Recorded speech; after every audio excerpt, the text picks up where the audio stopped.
I'll mute myself then, I guess.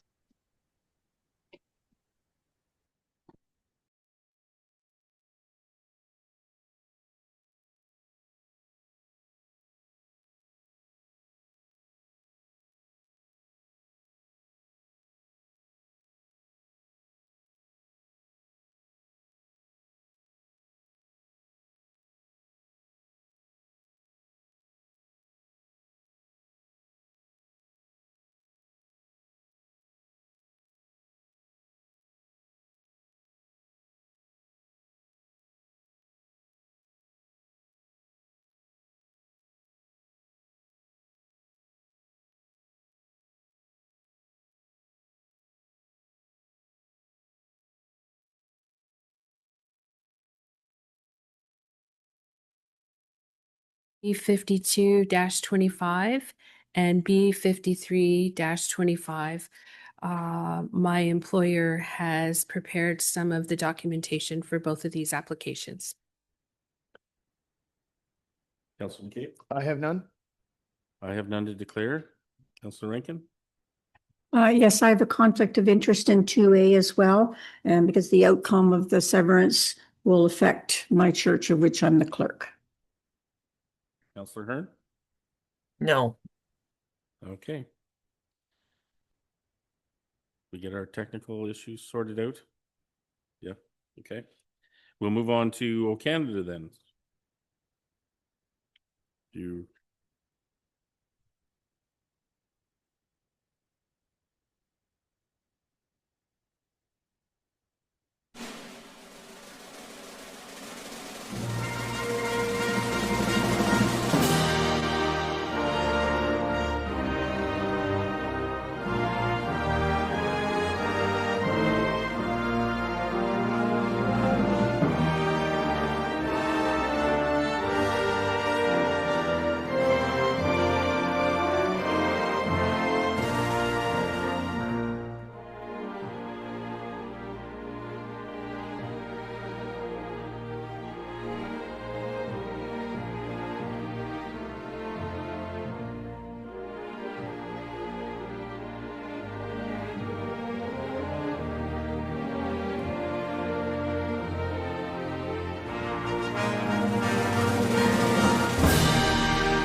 can you hear me now? Okay, sorry. I see you on there on my screen, Allison. Welcome. I understand you're going to give us a presentation on doctor recruitment. Yes, So, and Dr. Weinstein's with me as well. So, okay. I see her as well. So welcome to both of you, and the floor is yours whenever you're ready. okay, thank you, first of all, for having us today. I did submit a report, and I hope you've all been able to have a look at that. I won't reiterate the whole report, but just to bring out some of the highlights. So first of all, we had some success this year, which is fantastic, but none of that would have been possible if not for the support we get from our municipality. Many of the efforts that we work on, whether it's our career fairs or site visits or bringing in people, those funds help to allow us to do all of those things. So we're excited to say we have a new physician that's joining us, Dr. Alozi Okibagwu. Julie, you can correct me if I said that wrong. So it is a mouthful. He understands that. He's lovely. So Dr. Alazi came through our Practice Ready Ontario program, which allows internationally trained physicians to come here and apply. We had quite a few apply to Mount Forest, but out of all the candidates that we met and interviewed, we felt he would be the best fit for our community. Dr. Weinstein's been terrific. She is helping to supervise as Dr. Okibagwu gets started into his practice. He will be working both in the family practice clinic as well as in the hospital, providing emergency coverage as well as inpatient care and probably various other things as he gets going in his career. He is currently rostering patients. So if we have any people in our community in Wellington North looking for a new doctor, they can either download a form from the Minto Mapleton Family Health Team site or stop by the office to pick up a form and look to enroll with him.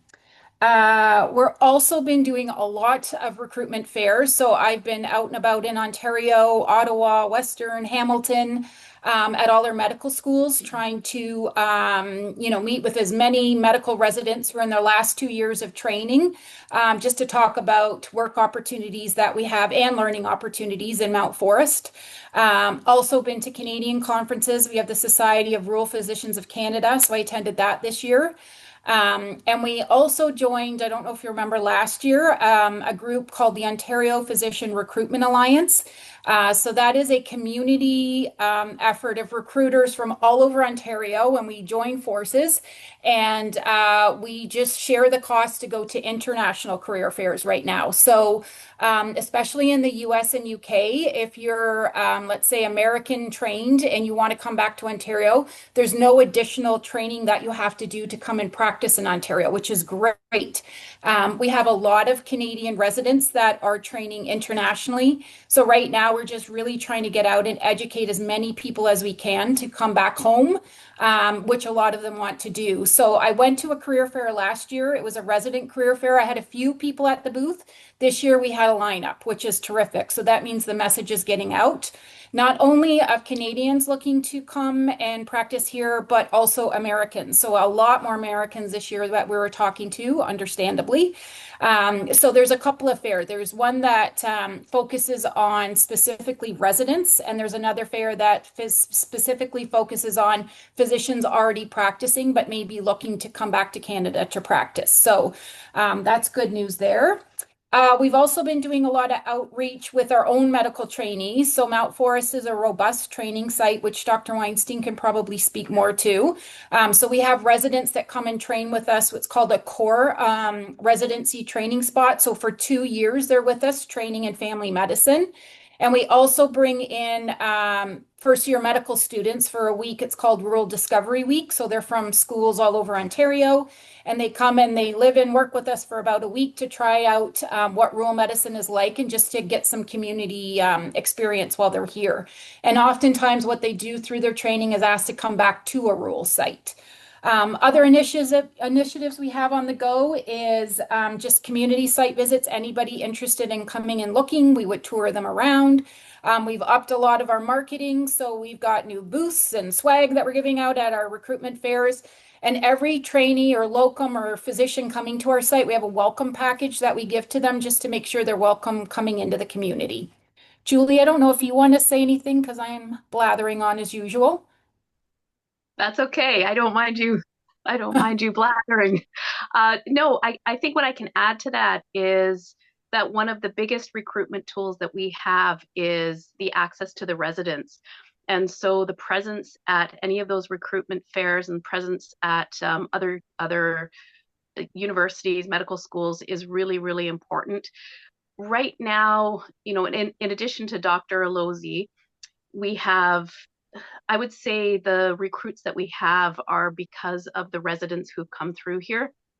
Our locums right now, Dr. Vu, Dr. Ego, Dr. O'Neill, I'm trying to think if there's any others, but they have stayed behind either as permanent physicians or as locums because of their training in Mount Forest. So if we can get them here, they love it and they often do come back. And I will say that it is really nice to have the support of the town because as everybody knows, as we just keep growing, we're going to need more and more physicians. And Dr. Alozzi is definitely going to help to fill that void, but I think we're going to keep growing.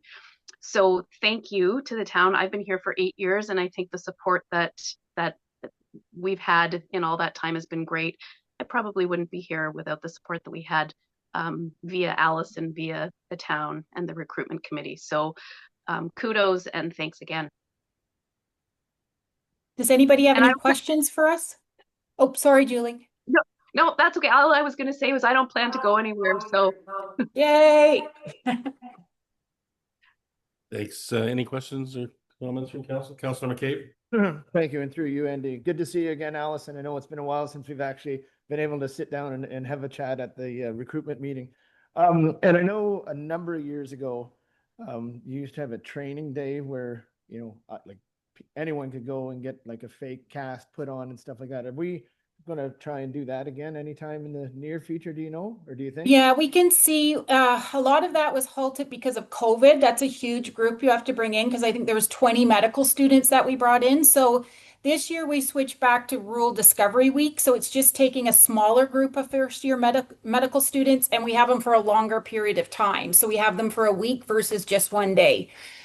So we'll have to look at that down the road. It's just trying to manage that group. It's a lot. So other things we're starting to look at based on talking to a lot of the residents is understanding the business side of medicine. So we may be looking at rolling out something in terms of an educational where we go to them to talk about rural experience as well as what does it take when you're starting a practice, the business side of it, because they don't get a lot of training in that. So we're looking at different ways of the education versus just bringing a whole group in for one day. Okay, very cool. Good, thank you. You're welcome. Any other questions? Councilor Rankin? Thank you. Through you, Mayor Lennox. I don't have a question, but I just have a comment. And I'd like to thank you very much for all the effort you've going through to provide more doctors for our area. I know I've heard from people that haven't had one, so I'm sort of passing along Dr. Losey's name and hoping we'll have all the residents covered soon. Thank you. Any other questions? Yeah, I don't see anything further. Thank you, Allison and Dr. Weinstein, for coming and sharing with us. I think we're glad to be able to contribute to this. Healthcare touches us all, and certainly we want to make sure that there's a robust health response in our community close to home. So, thanks very much for all the work you do. Thank you, and take care, everybody. thank you. Have a good day. Have a good meeting. We'll move on to our next item, which is the budget. Gary, I understand you're going to walk us through a presentation. Help us get to the decision points. Your mic's not on. No, I think you have to press the button underneath it.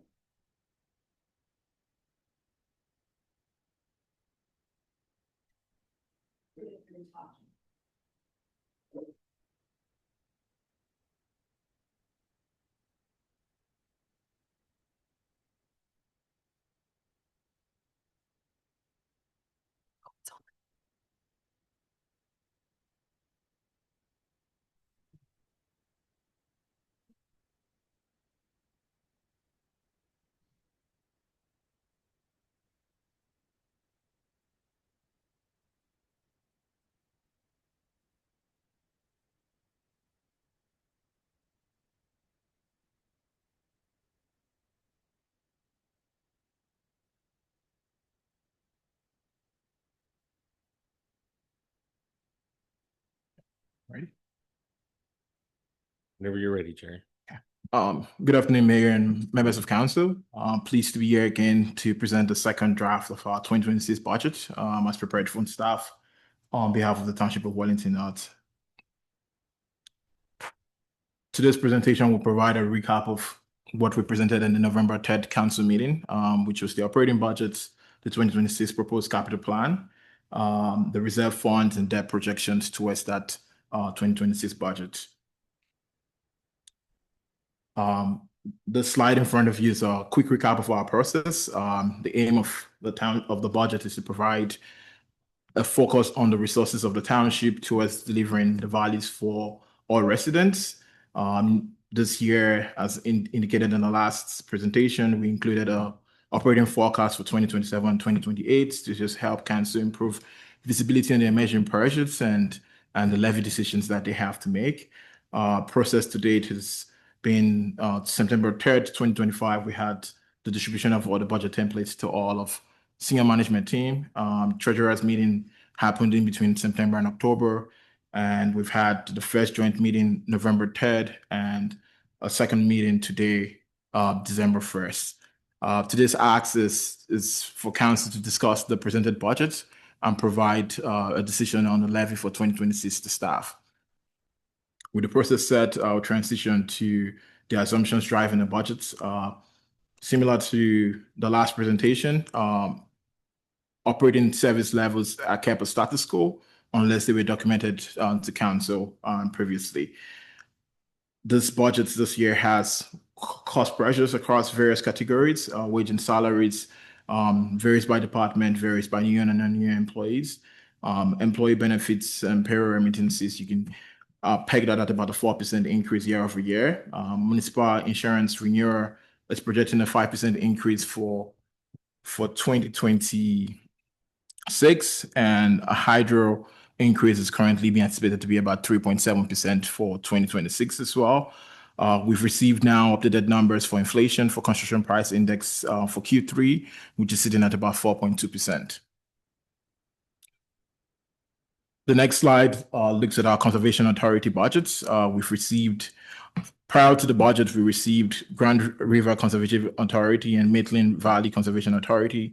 In the last few days since this presentation was created, we've received a budget for Sauget Valley as well. But Sauget Valley numbers being presented here are placeholders, while the other two for Grand River and Maitland are final numbers presented to us by those various conservation authority. Looking at the conservation authority budgets in cumulative, it's about a 9.2% growth year over year, representing a $21,691 increments between 2025 and 2026 budget. As we recap, this slide shows a projection of the assessment growth within the year. Growth is new assessment. It doesn't raise taxes on existing taxpayers. During 2025, the township has now had a final growth number of 2.46, up from 1.7% in our last presentation on November 3rd. In comparison to last year, that growth was 7.89%. Last year reflected a few years of catch-up between from MPAC. This year normalizes back to pre-COVID levels of about 1 to 2% increase year over year. Transition to 2026 operating budget. High level, the levy requirement is $11.34 million, which represents a $613,000 increase year over year, or 5.72%. I will hit the main drivers by function. General government is up by $348,000, mostly due to a transfer of facilities function from recreation to general government. We've also had reduction in our supplemental budget estimates for next year. We also have a lease cancellation, which has driven up the numbers as well. Protection services is up by about $55,000. New crossing guards. We just talked about the Conservation Authority, higher Conservation Authority budget of about $20,000. We're now expecting canine licenses next year, and then we also have moderate increases in fire and bylaw. Transportation services is up by 4.37%, or $270,000. Staffing costs, traffic calming initiatives, they're being proposed for 2026. Materials and supplies pegged to inflation as well, they're up for next year. Health services is up by about $44,000, primarily higher transfers to capital in the 2026 program for cemetery. Recreation and cultural services is down overall. This is driven by the transfer of the facility supervision function from recreation to general government. Planning and development as well, up marginally at about $5,000, increase in staffing, legal, advertising costs, offset by higher revenues in 2026. The second table on the slide shows the levy transfers from 2026 budget to the capital program and to the reserve program. For next year, we're anticipating a 1.1% increase in transfers to capital, which translates to about $33,890, while transfers to reserve are up by 3.39%, up by another $31,654. The next two slides are line by line breakdown of the segments that we just summarized. Gives you how each department fare within the accumulated numbers for their various segments. The slide in front of you is operating dollar breakdown, showing where the levy has gone for 2026. Roads at 46.1%, recreation and economic development at 21.7%, administration to general government at 15.7%, and fire at 8.1%.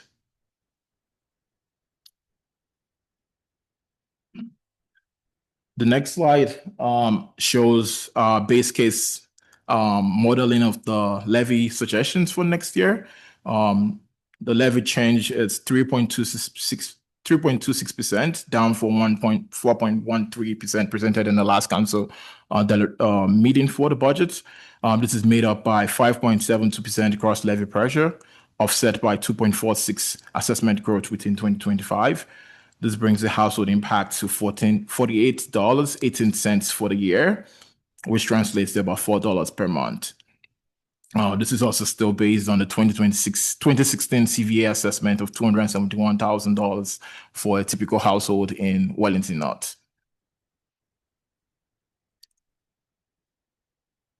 The 2026 budget shows a net transfer increase of $572,000 to reserves. This is mostly driven by transfers from rate services, water and wastewater, accounting for about $474,000 of that $572,000 transfer for 2026. As indicated in the last presentation, new this year is an operating forecast for 2027 and 2028. Major assumptions: wages, insurance, utilities at a 5-year average or at the same percentage of growth in 2026, whichever was deemed to be more conservative. One-time items were normalized. So the true comparison is showing that for 2027 over the proposed budget for 2026, we're seeing a 4.75% growth. And for 2026, over 2027 over 2026, and for 2028 over 2027, we have a 4.58% growth year over year. And on the reserve and capital levy side of things, for 2027 versus 2026 budget, we have a 5.58% growth. And on 2028 versus 2027, we're showing a 4.7% growth year over year. It's important to note that this doesn't include the tax levy assessments that were experienced in 2026 or 2027, which will ultimately bring down the net impact of those numbers on typical households in those years. Next, we'll move into the capital budget being proposed for 2026. The revised capital program acts for 2026 now stands at $8.72 million. Staff has revised this budget from the previously projected numbers of about $9 million, which was presented in November 3rd. Environmental services sitting at $585,335. General government at $719,000. Infrastructure operations and transportation services at $4.8 million rounded. Protection services at $80,000. Recreation services at $1,050,000. And fleet at $1.5 million, bringing our total acts to $8,720,500 for 2026. The next slides show detail of all of these acts by department. I won't go through each of the projects as we've done that in the last presentation.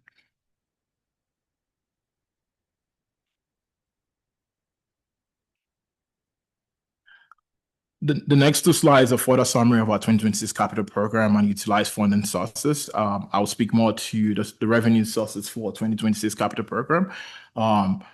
Of the $8.7 million being proposed, tax levy and user fees will contribute $4.6 million towards that requirement. Development charges and reserve will provide another $1.4 million to next year's budget. We're expecting developer contributions of about $50,000. Our gas tax utilization will be at $159,000 for 2026. We would use $1.4 million from our OCI funding towards the capital program in 2026. And we have an unfunded amount of $1,050,000, which is debt financing being contemplated towards 2026 budget. This slide, similar to the operating budget slides, provides a breakdown of where the capital dollars have gone to. Roads and related infrastructure at 55%, fleet at 17%, recreation at 12%, general government at 8%, and environmental services at 7%. Since the last budget presentation on November 3rd, staff have made modifications to the following capital projects. The auto office parking lot was modified into 2-year acts as against a 1-year act for 2026. So the amounts that you see here, the change reflects what would be coming forth in the 2027 budget as against the 2026 budget. The backhoe loader was revised down by $25,000 due to new estimates we've received. The road grader revised down by $10,000 due to new estimates received by staff. The Mount Forest Drive design project has been removed from the budget for next year. McPherson Park updates as well has been removed from the budget for next year. And the center top at Mount Forest as well has also been removed from the budget for 2026 as well. The slide in front of you is a slide that we show every year. It shows the total projects that were submitted by staff for deliberation. Of those projects, we had a total submission of $18.54 million. About $9.8 million have now been shifted to the initial listings for 2027 budget and 2028 budgets. These were done based on condition risk assessment, funding ability for 2026. I would now transition out from these two slides to our debt projections for next year. For 2026, staff are proposing debt of $4.725 million towards the auto wastewater treatment plant phase 2 upgrades, another $1,050,000 towards Clark Street between Smith and Walton. This complies to our ARL limit. Our ARL limit for 2025 is at $3.47 million. Our existing debt service for 2025, it's currently $565,000. The new debt being contemplated would be an additional $689,000 of annual repayments, which would put us still at about the $2.2 million headroom from the ARL limit being set for us by the province of $3.47 million. The slide in front of us is a levy sensitivity for cemetery projects for 2026. The 4 projects here, the projects being tagged against the tax levy from Mount Forest Cemetery. Baseline levy, it's 3.26% if all projects being shown are retained. If council removes items, the effects are additive. Removing the fence repairs would bring down the levy by $12,100 or to 3.15% as against 3.26%. Removing paving the entrance by $11,000 would bring it down to 3.16%. Removing the storage shed repairs of $26,400 would bring it to 3.01%. And the chapel door at $6,600 would bring it down to 3.20%.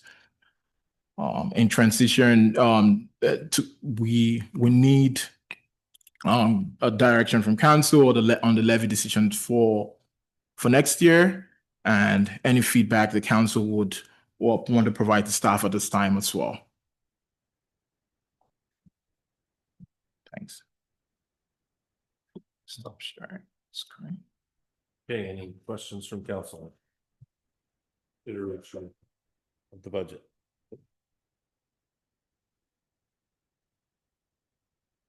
Councilor Yes, thank you, Mayor Lennox, and through you.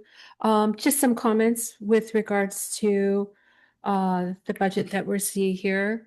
So I have some questions and also some comments.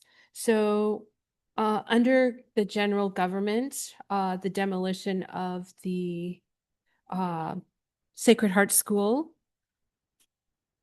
although I do realize that those dollars are coming from reserves, I'm just wondering if, again, as I suggested earlier, it's premature to talk about demoing that building when we've talked about um, deeming that land surplus and possibly getting ideas from the community as to what that building or what that land should be used for.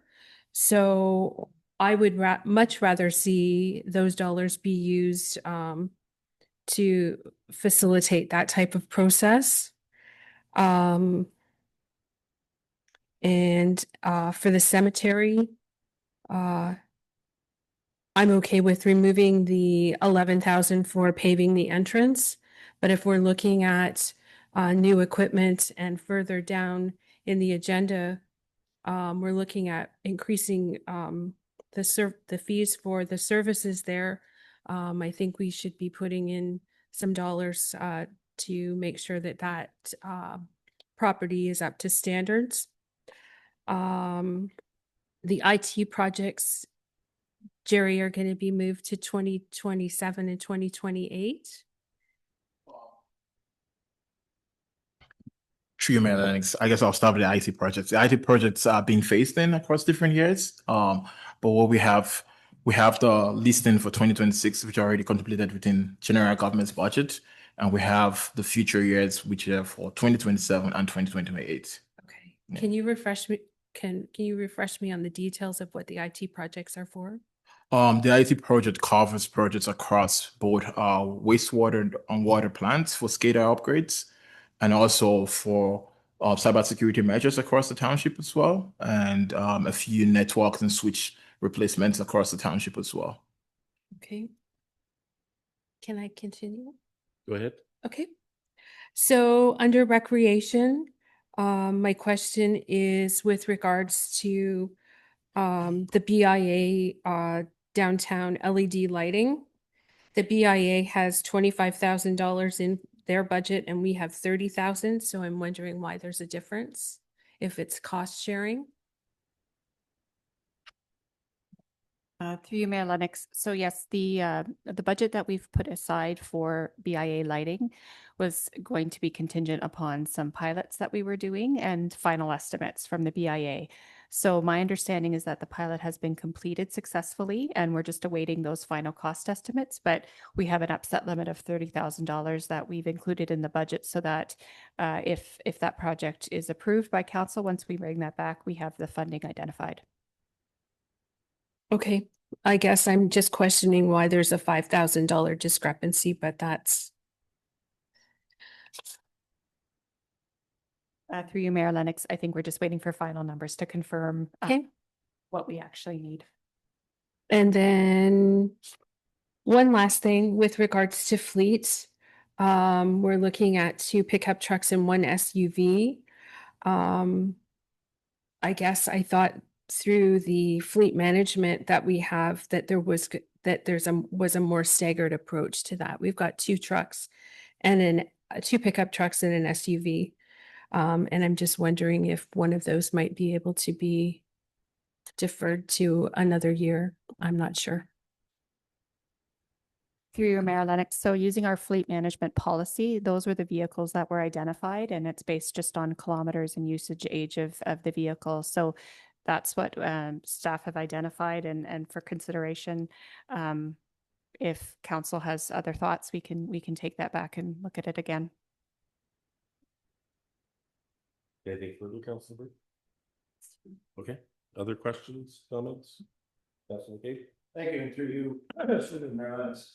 Yeah, my only one comment was what Councillor Burke has brought up about the demolition money being set aside, so if that can be looked at or removed. I can go. True, Mayor Lennox. The funds being set aside were are provisionary at this time. Just making sure that we have, depending on the decision the council makes down the road, that we have the funds already kind of picked out within our funding model for next year. Um, it's coming out of a reserve that is specific to land use, land purchases, land disposal for the township. If this were to go in a different direction by council, that funds would not be utilized. It would sit in that reserve. And the funding as well at this time would serve towards the RFP, RFIs that we're trying to do to get proposals on what that land could be used for.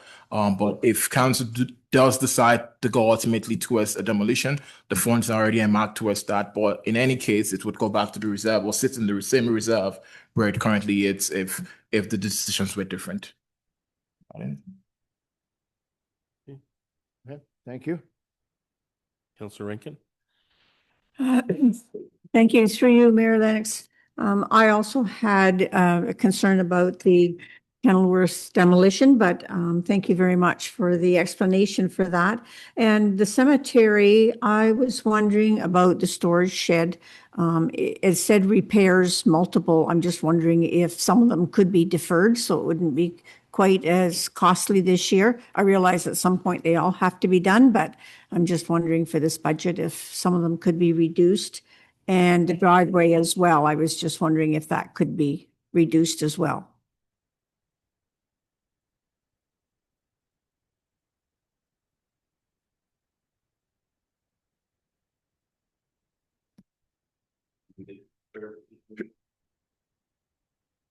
Oh,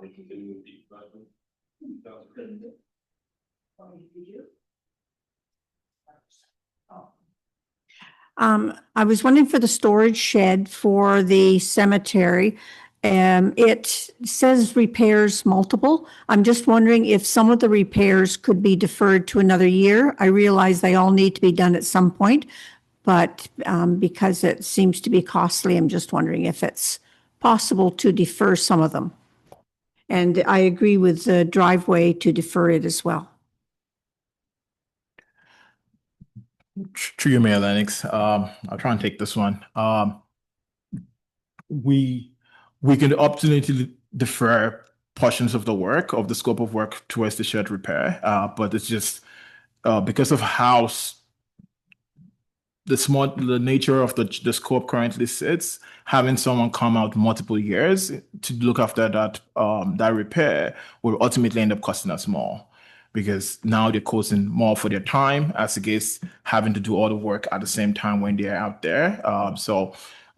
It's a case where my balanced advice to council would be if we're deferring it, we defer all of it, or we try to keep it in the budget this year and have the work done. But they are all kind of interlinked together. The items that need to be repaired in that shed, they're all interlinked together where you almost have to do it as a one-shot job as against multiple attempts at it.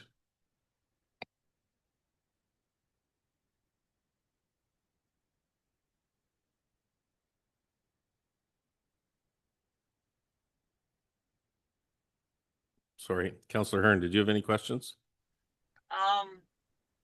No, the explanations so far have been good, and I'm happy with the end result. I think maybe my only comment, and this takes everything in another direction, but my biggest frustration about all of this is basing everything on a 2020 or a 2016 assessment.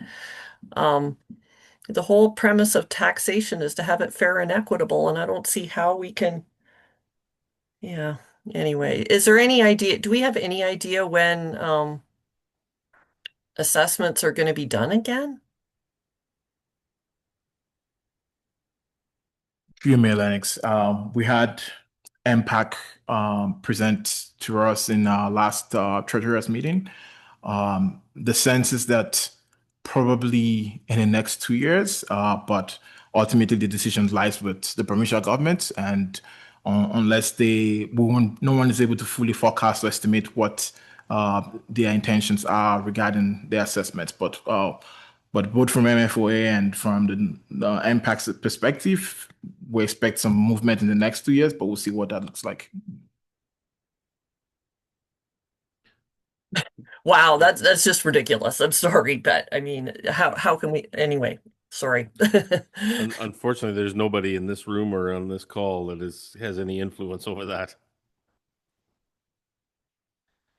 So I just have a couple of questions, Jerry, if I could.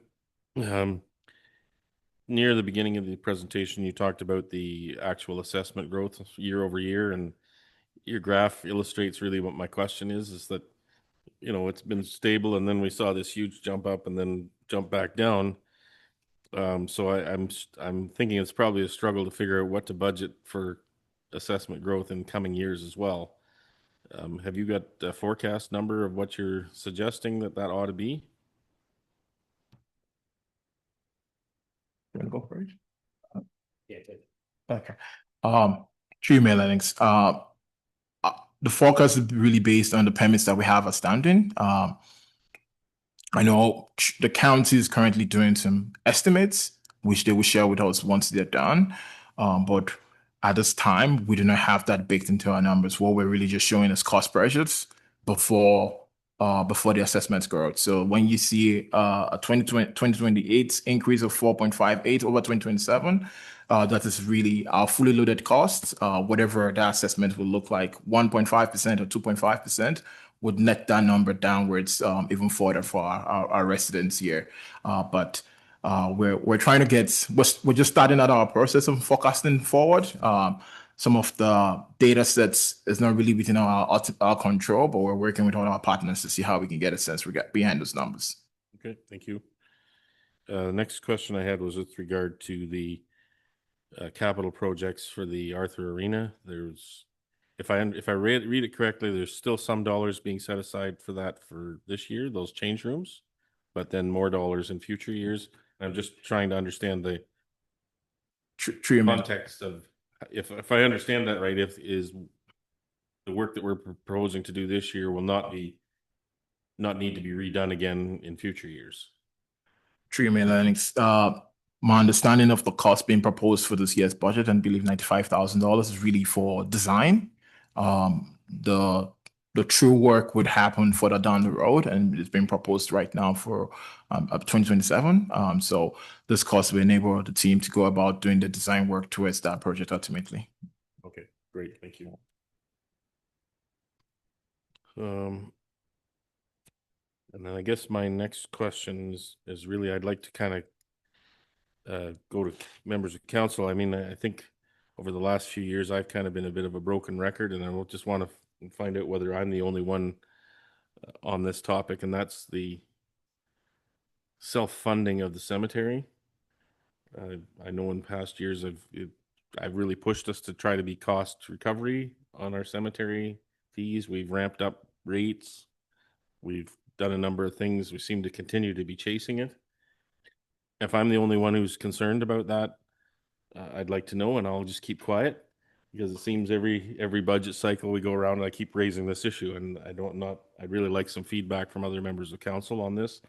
And I think maybe one of the solutions is, because if we want to tackle this to get off this treadmill, is start trying to forecast further in advance of what those capital projects would be, and then budget into that what the necessary rate increases could be, because it seems to me like we're just chasing our tail on this to a large extent. So I'd really love some feedback from other members of council on this from a philosophical perspective, and then what way you would like to see us go. Councilor Kate. Thank you. And through you, so what exactly are you trying to propose?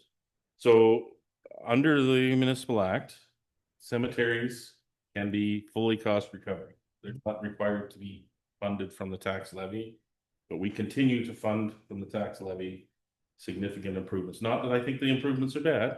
I'm not questioning those at all. I'm just saying either we're not recovering enough money to make it self-funding, and maybe I'm the only one who's concerned about that. And then if we do want to get to that goal, because I think that's important, because other cemeteries in our community are operated by volunteers, and what we set the prices at affects what they can get too, and they're struggling with the same cost pressures that we are. So first thing I want to know is, am I the only member of council who's concerned about this? And the second one is, you know, if we're going to tackle this, how do we go about getting off this treadmill? Councilor Burke. Yeah, so thank you. Through you, Mayor Lennox. I see this as a service that we provide. I do understand that some cemeteries are within the community are volunteer based. But again, I believe this is a service that we provide. I think that cost recovery, in my opinion, would take leaps and bounds based on the fees and charges that are outlined in a future report in this agenda. So I'm actually quite happy to increase the fees at a nominal rate, but also to use some dollars from the tax levy or reserves to support that service.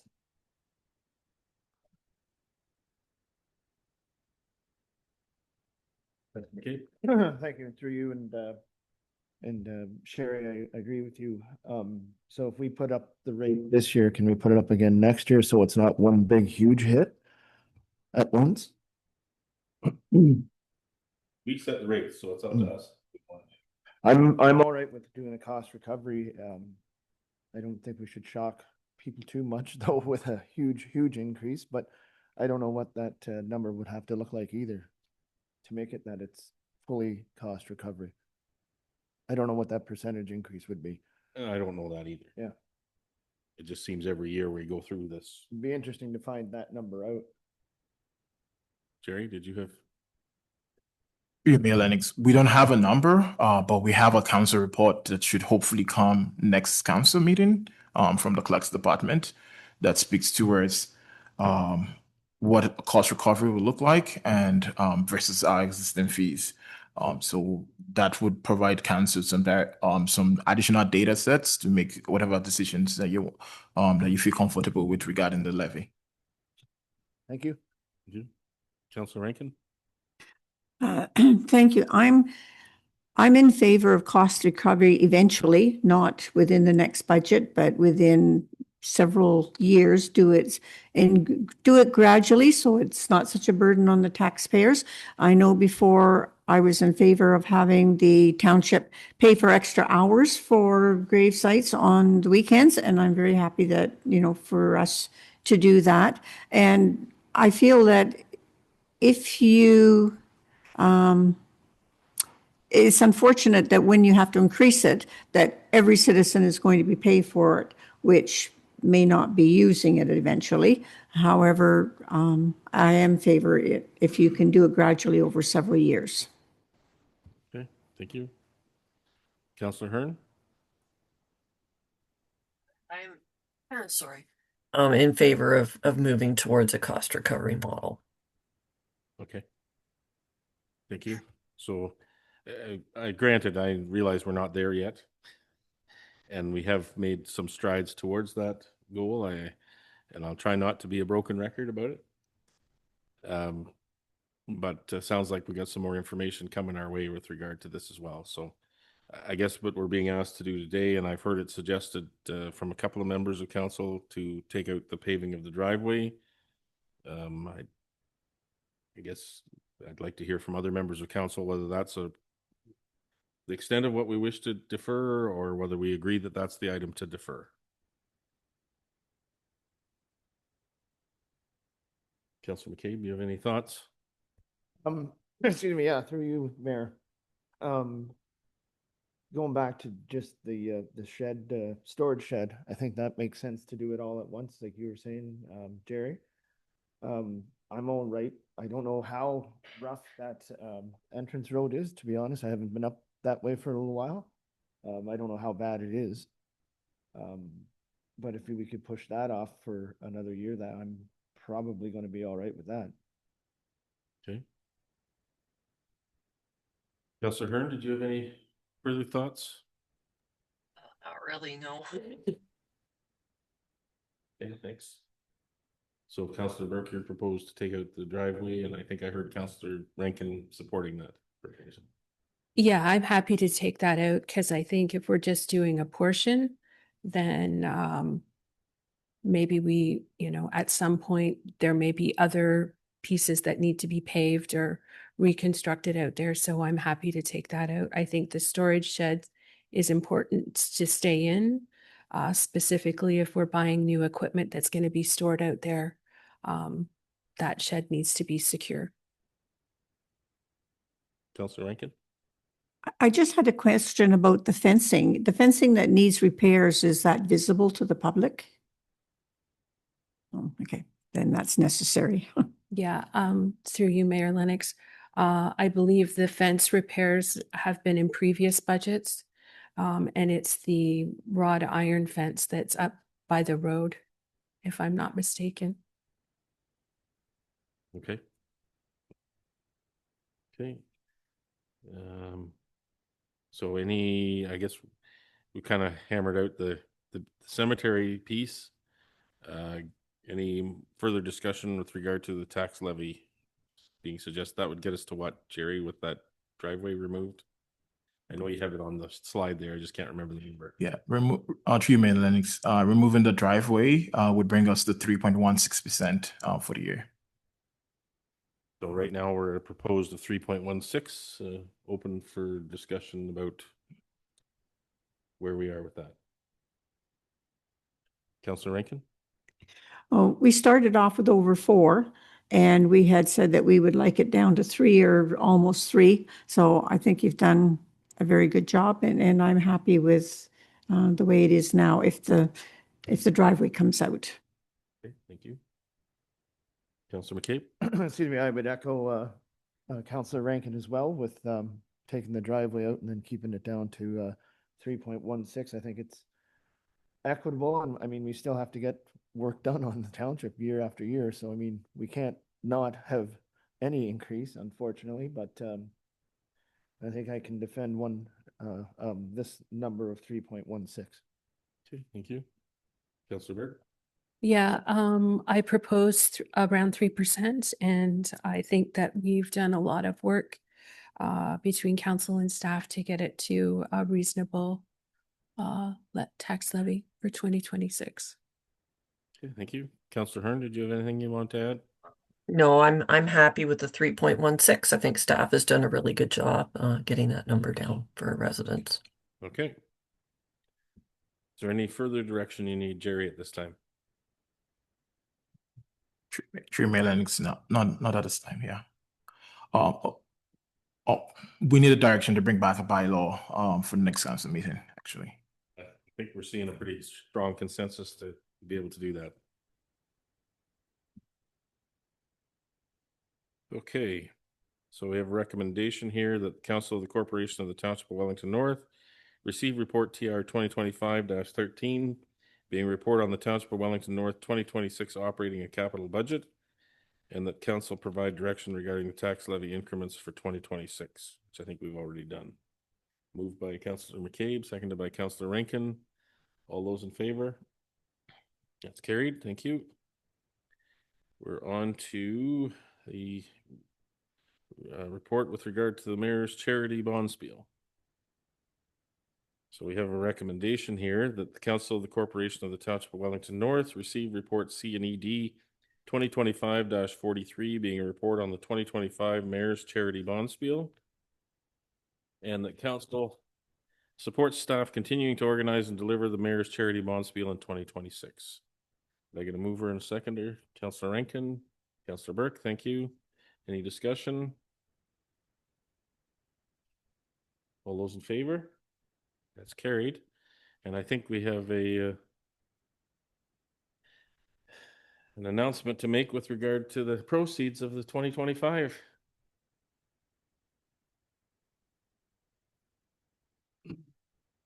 Of course, I should, first of all, Mike's going to share a few words, but first I'd like to thank you, Mike, and other staff that contributed to the organization of the bond spiel.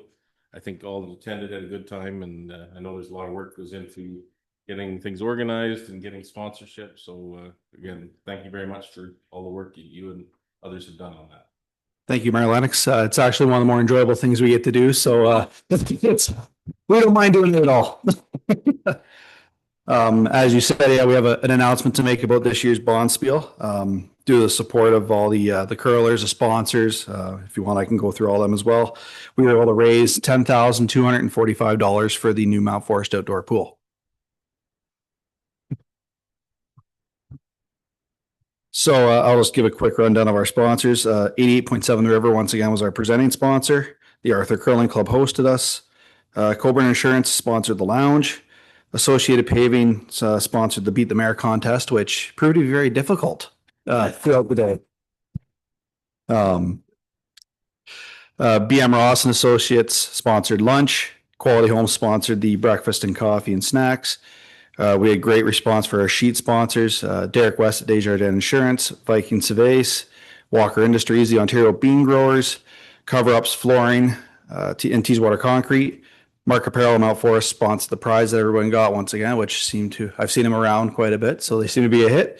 And then we had a lot of silent auction sponsors, Triton Engineering, the Mount Forest Aquatics Ad Hoc Advisory Committee, the Township of Wellington North, County Wellington, Falls, McMillan and Ferrier, and West Sterling and Jessica Wilson Sterling provided some gifts as well for the silent auction.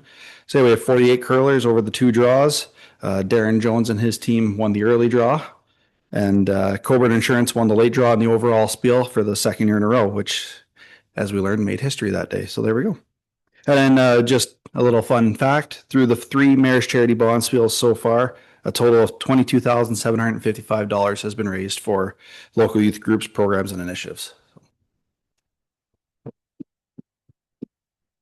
And then if Councillor Burke and Mayor Lennox would indulge us in a photo with our favorite check here. Sure. And just for the record, I want everybody to know that Darren Jones stole 2 of my team members from us. He seems to be very quiet over there about that.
So through you, Mayor Lennox, I just want to say, on behalf of the Mount Forest Aquatics fundraising committee for the outdoor Mount Forest pool, that we are very happy that you chose us to be the recipient of the charity bonds bill this year. Thank you to all of the curlers and all of the sponsors that made it such a great success.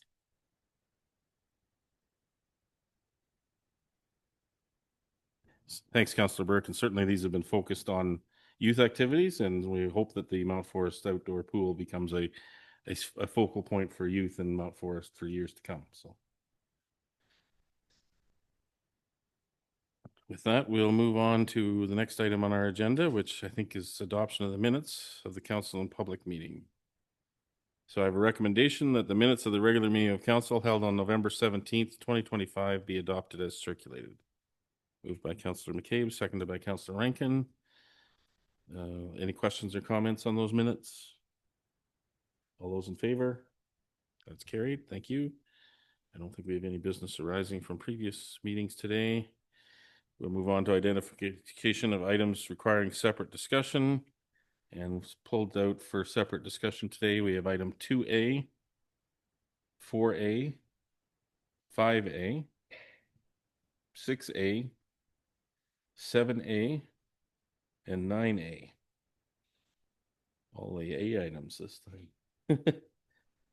So with those pulled out for separate discussion, we'll deal with everything else. With the recommendation that all items listed under items for consideration on the December 1st, 2025 council agenda, with the exception of those items identified for separate discussion, be approved and the recommendations therein be adopted. Can I get a mover and a seconder for that, please? Councillor Burke and Councillor Hearn, thank you. All those in favor? That's carried. Thank you. So we'll move on to 2A first. And this is with regard to the planning notices received on consent applications B5225, B5325, and B5725. And the recommendation reads that the Council of the Corporation of the Township of Wellington North receive for information report DEV 2025-25 regarding the notice of decision for consent applications B52-25 and B53-25 and notice of deferral for consent application B57-25 received from the County of Wellington Planning and Land Division Committee. So B5225 is for the trustees of St. Andrew's Presbyterian Church. B5325 is also for the trustees of St. Andrew's Presbyterian Church. And then B57-25 is for Yvonne Bailey's Mulder, Part Lot 17, Concession A, with a civic address of 7539 and 7475 Highway 6 in the former Township of Peel. Can I get a mover and a seconder? Councillor McCabe and Councillor Hearn, thank you. Any questions or comments on those? All those in favor? That's carried. Thank you.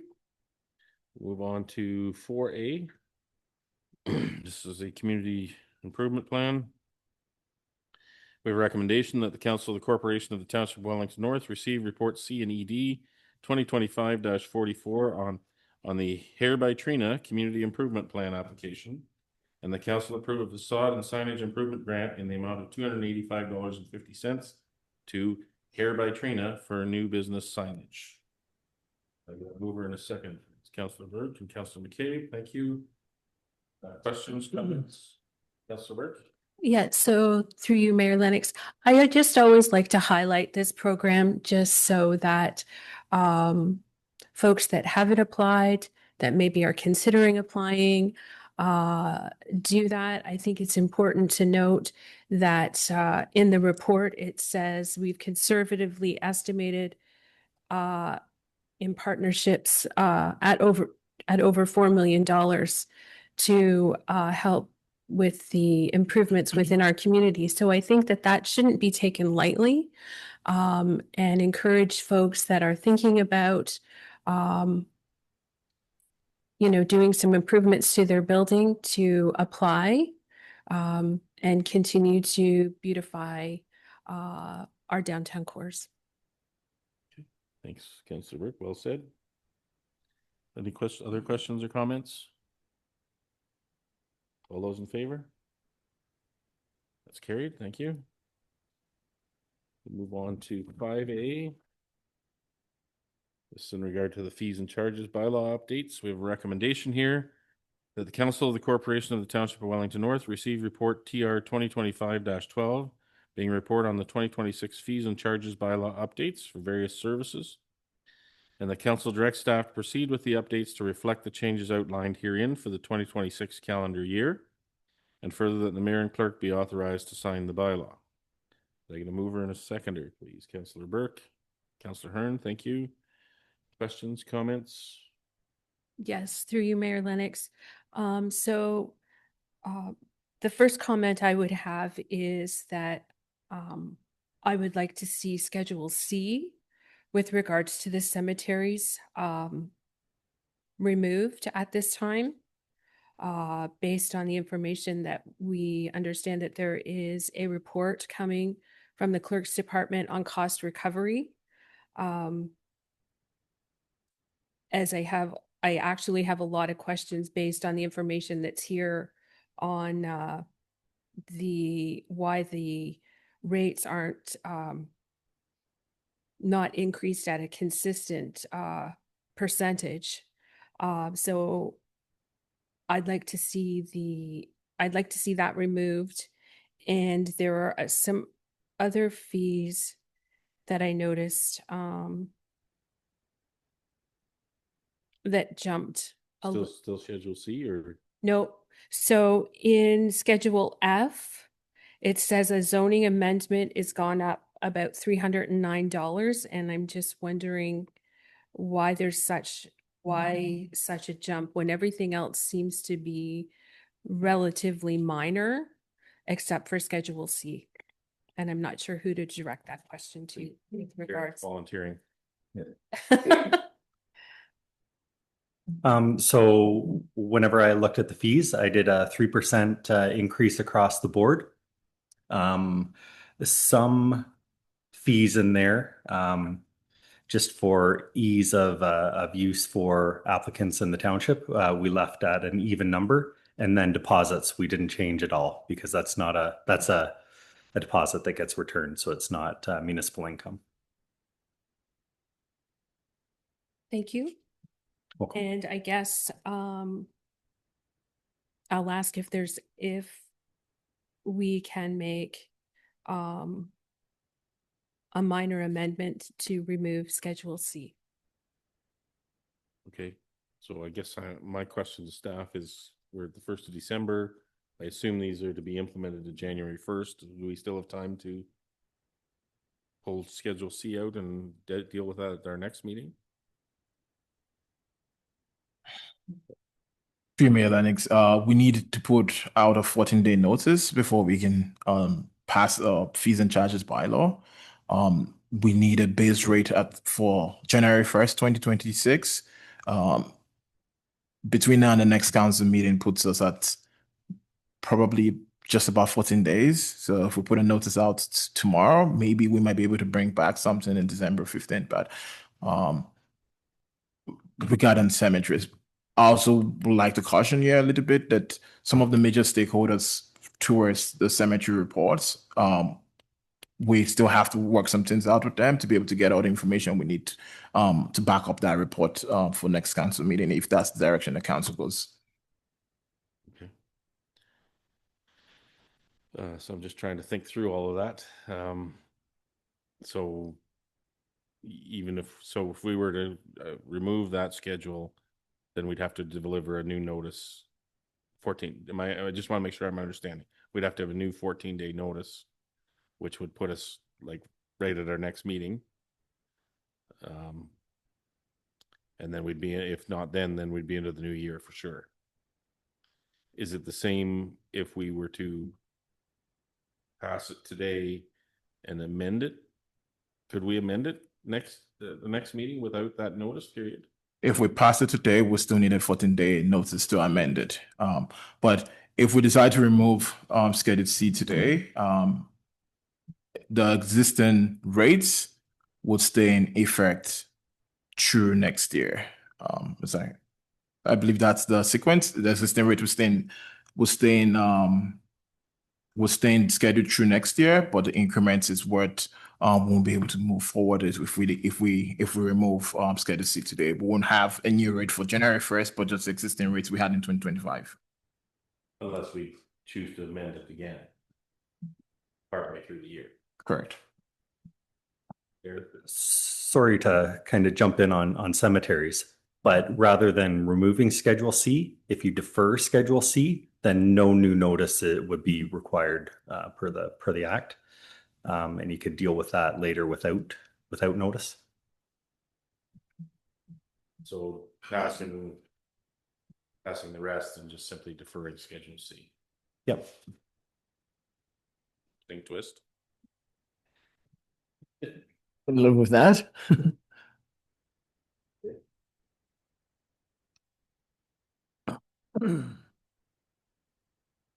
How would we procedurally go about that? We have this recommendation here. We would need to amend the recommendation to defer Schedule C. Is that what we put on the floor though? No, that's not what we have right now. We have motion on the floor. I'm just trying to think if we did want to change this, You could How would we go about it? you could do a friendly amendment to the motion to pass the remainder and defer Schedule C, and then staff would bring Schedule C back to a future meeting. Let's just park that for the moment, Councillor Burke, if you're okay with that. See if anybody else has input, and then we'll come back to that. Okay. Other questions, comments with regard to the fees and charges? Councillor Hearn? Okay. So I'm going to come back to you, Councillor Burke. So we have a pathway that we could defer as you've requested. Might be useful from a staff perspective to hear some of your concerns with regard to Schedule C, so that maybe they can be better prepared for the future, and or if there's something we can iron out now, maybe we can do that. Well, I think my biggest concern is that, I mean, the rates jump from an increase of $85 to $700. So I can appreciate the fact that I'm the only one that doesn't necessarily see that the need to have it as full cost recovery, but I'm just looking for answers as to why there's such a significant change in the rates. Like the first one is the single grave has increased $545 in 1 year. So I guess it would be helpful that if we're moving towards cost recovery, to see what that looks like, because if that's what we're going to do, I'd like to see it at a rate that isn't so significant based on the rates that are in front of us right here today.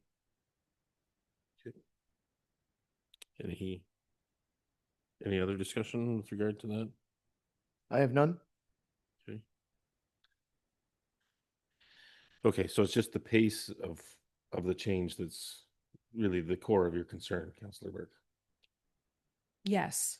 And Jerry, just make sure I understand what the intent of the future report is, would talk about some of those issues. True, Mayor Lennox. The rates increase that were being proposed kind of tie back to some of the analysis that were put forth of council last year at about the same time, showing what our charges were in comparison to neighboring municipalities at the time, and how some of the conversations was trying to get us more towards a cost recovery as much as possible. So that was some of the spirit behind the decisions the staff had made towards the increases that we see here. But we'll take this feedback back and see what comes back, and have a more detailed, balanced report when we come back in the next iteration. So Councillor Burke has proposed removing Schedule C or deferring it as the recommendation we have. Does everybody wish to proceed on that basis? I'm fine with that. Okay. So just to go back through the recommendation here, we have the Council of the Corporation of the Township of Wellington North received report TR 2025-12 being a report on 2026 fees and charges bylaw updates, and the council directs staff to proceed with the updates to reflect the changes outlined herein for the 2026 calendar year, and further that the mayor and clerk be authorized to sign the bylaw. So I'm thinking we probably would need to defer Schedule C. We would need to add the clause in between the second and third one that Schedule C be deferred. Okay. So that's right now we're doing that as a friendly amendment. Is everybody comfortable with that? Yes. Okay. So that's, you captured that, Kathy? Okay. Any final discussion? All those in favor? That's carried. Thank you. We'll move on to 6A.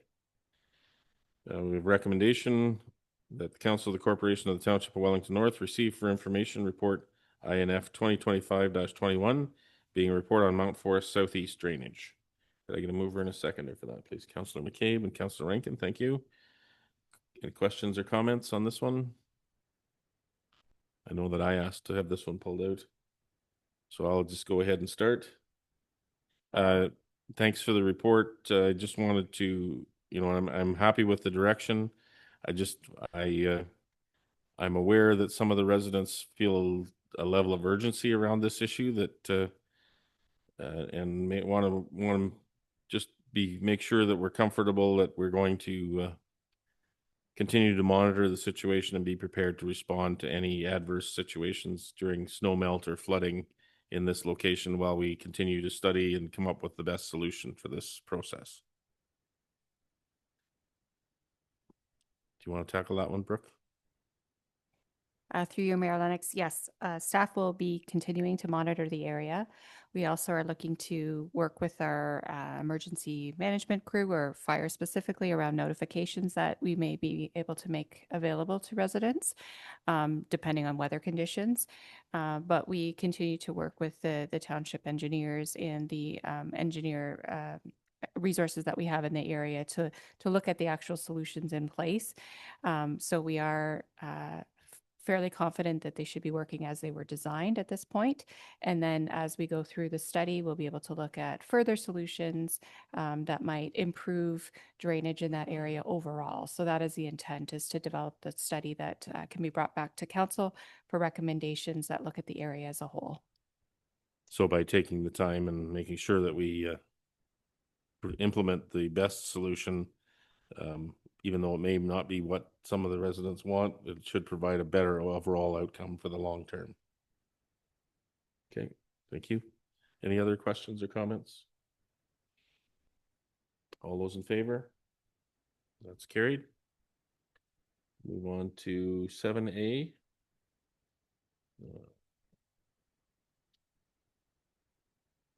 And the recommendation here is that the Council of the Corporation of the Township of Wellington North receive report ENV 2025-002 for information on Township's drinking water quality management system, or DWQMS, the 2025 management review meeting minutes for information. Could I get a mover and a seconder, please? Councillor Rankin, Councillor Burke, thank you. Questions, comments? Councillor Rankin? Thank you, through you, Mayor Lennox. I'd just like to thank the staff for the very comprehensive report. And it just gives me a warm feeling knowing that we have such good quality water in our area and we can depend on it.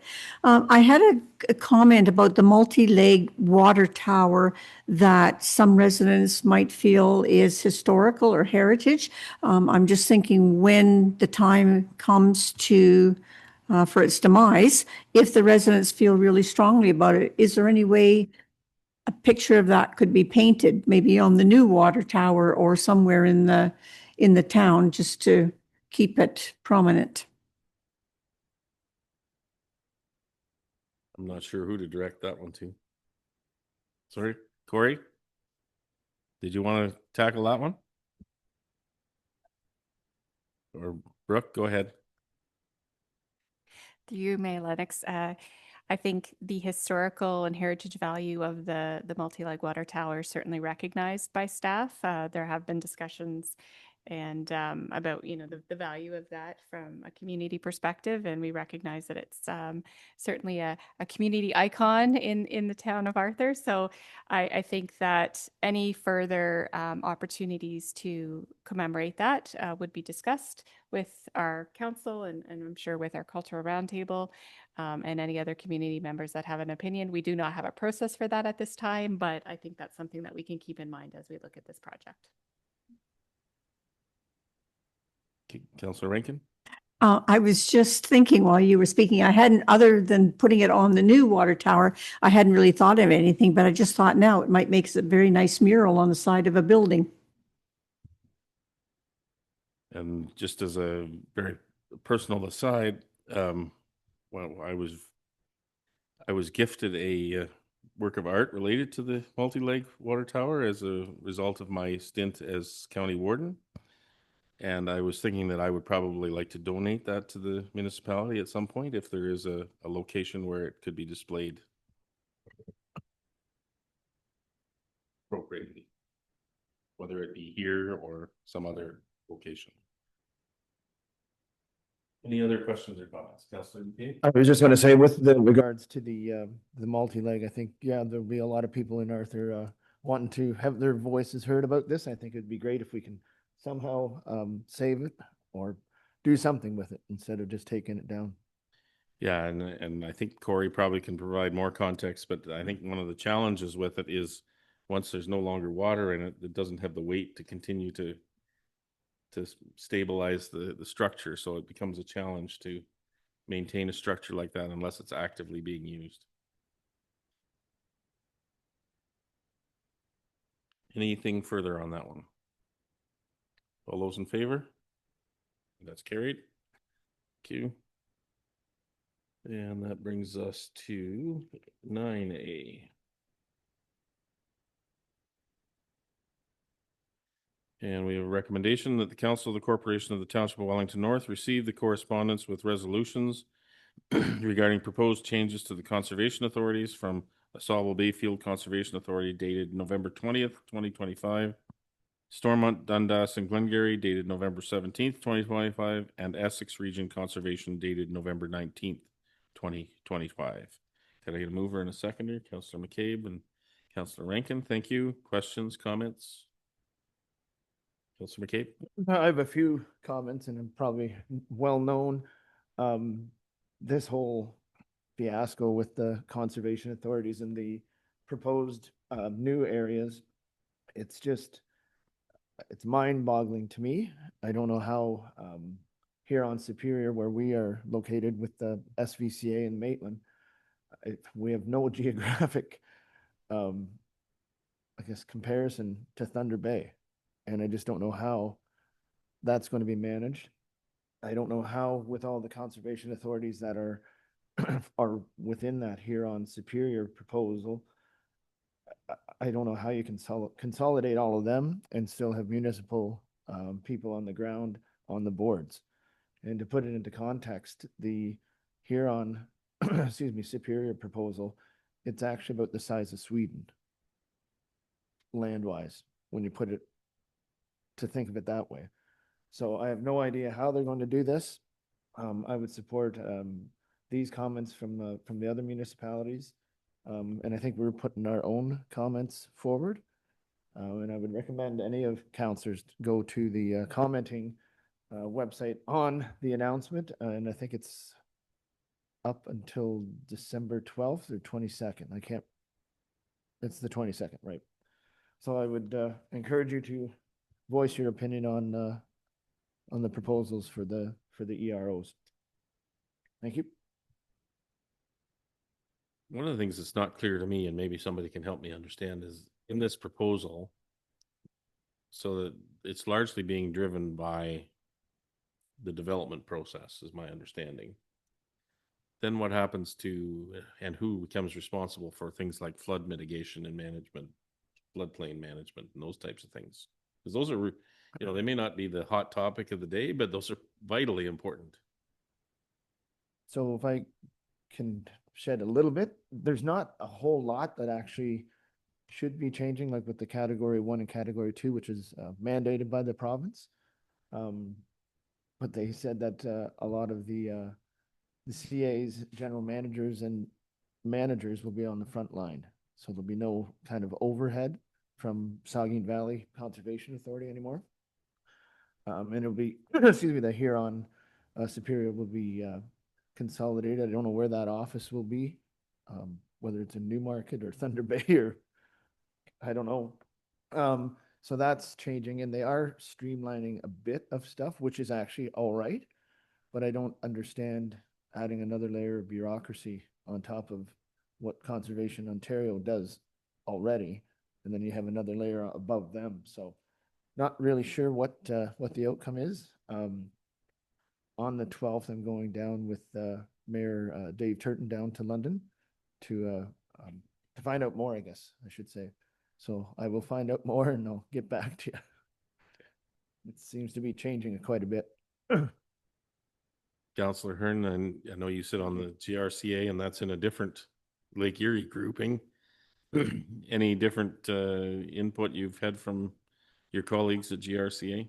Well, I did send, we did pass on Friday our submission to the ARO posting.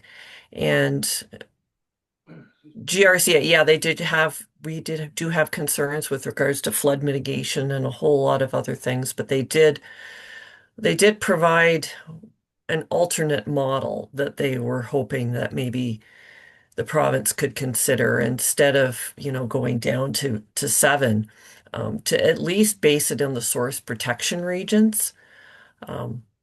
So that would take it down to 19, realizing that they're probably going to go forward with this anyway. So why don't we try to make the best out of this situation? But yeah, from a Mount Forest standpoint, my goodness, like it is really, we are going to be split between two very massive areas, like smack dab, like it's mind-boggling. All the way from Thunder Bay down to Windsor, and we'll be split in two. And probably not a voice in either one.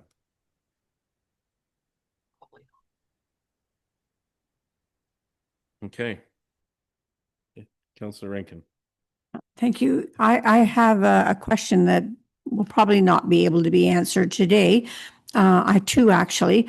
One is the lands that were donated to become conservation areas that are conservation areas now.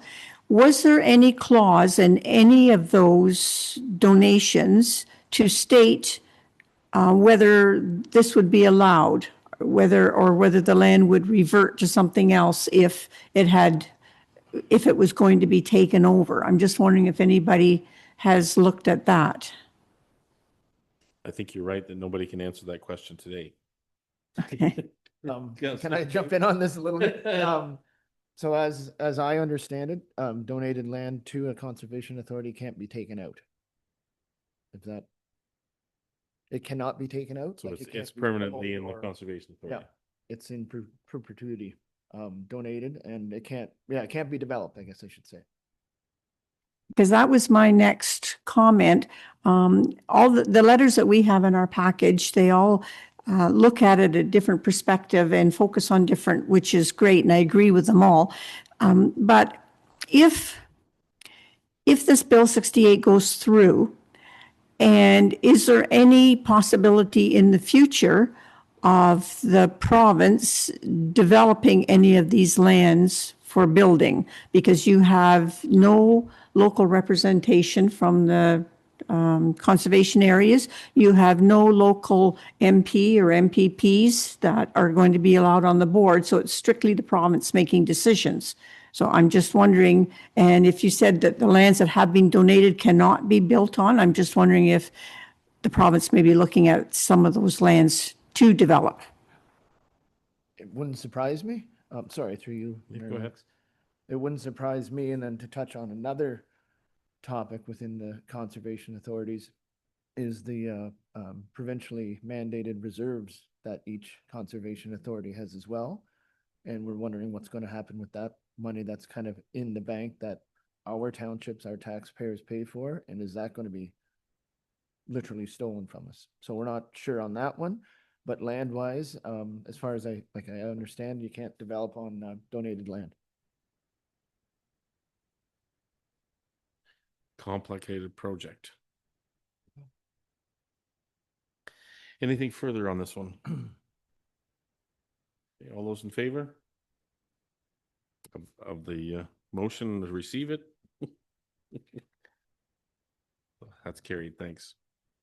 Okay, we're on to notice of motion. Any notice of motion this afternoon? Not seeing any. We'll move on to community group meeting program report. Anybody have anything they'd like? Councillor McCabe, go ahead.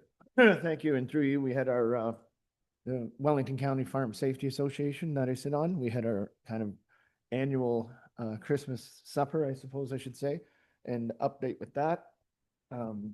So we're in the black about $10,000, which is good. So we can provide more safety meetings and stuff like that on farms. So that's good. I have an agricultural subcommittee with the SVCA coming up this week. And then next week I have a 2-day meeting for Roma on the 18th and 19th of December. Okay. Just on the farm safety, Safe Communities has identified and OPP have identified farm accidents as a significant issue. Do you know, is there established collaboration between the Farm Safety Association and the Safe Communities group? It's funny you say that. We're just starting with that actually. So that's one of the topics that excuse me, that we talked about. Barb Evoy Lustgarden is one of the counselors from Center Wellington, and she sits on both. So she's going to be the conduit for that. Okay, good. Okay, thank you. Anybody have anything else they'd like to report on tonight? This afternoon, I guess it's not night yet. Okay. We'll move on to bylaws then. We have a recommendation. Do we need to change this because we excluded that Schedule C or deferred the Schedule C?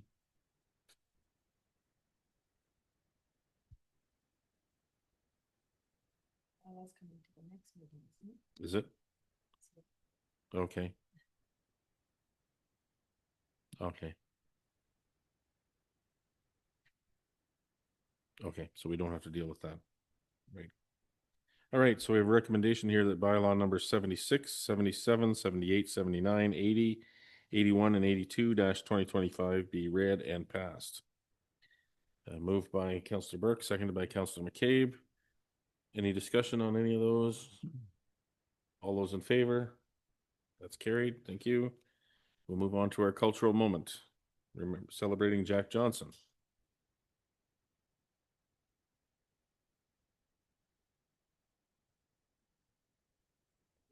The Wellington North Cultural Roundtable presents A Cultural Moment, Jack Johnson. John McClellan Jack Johnson was born on August 20, 1930 in Detroit, Michigan, but his heart and home were firmly rooted in Mount Forest, where he spent most of his life and left an enduring legacy of public service.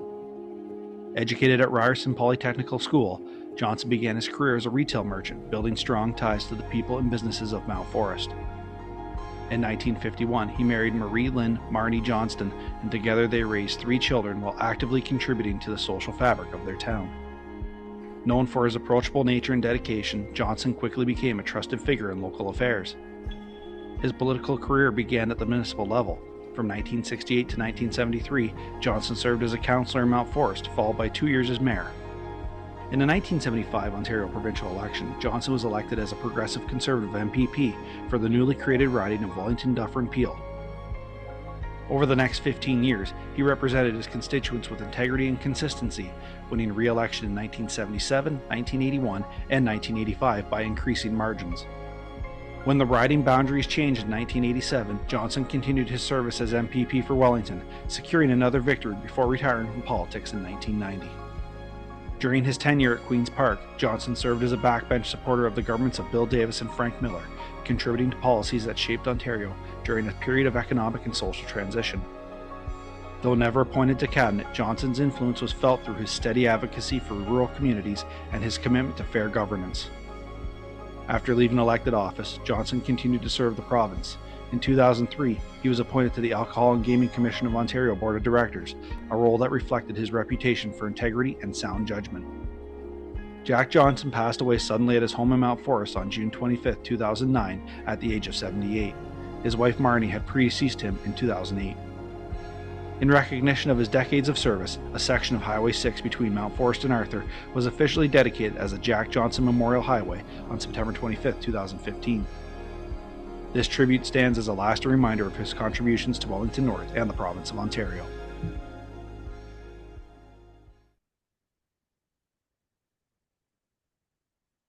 Okay. Move on to our confirming bylaw. A recommendation that bylaw number 83-2025 being a bylaw to confirm the proceedings of the Council of the Corporation of the Township of Wellington North at its regular meeting held on December 1st, 2025 be read and passed. Moved by Councillor Burke, seconded by Councillor Rankin. All those in favor? That's carried. Thank you. And just draw your attention to meetings and notices. The Joint Cultural Roundtable meeting is coming up this week on Thursday from 6 to 8 p.m. at the P&H Center in Hanover. And the Mount Forest Christmas Parade is coming up on Friday at 7 p.m. And our next council meeting and last for 2025 is scheduled for the 15th of December at 7 p.m. We'll move to adjournment. The recommendation being that the regular council meeting of December 1st, 2025 be adjourned at 3:35 p.m. Moved by Councillor McCabe and seconded by Councillor Burke. All those in favor? That's carried. We're adjourned. Thank you, everyone.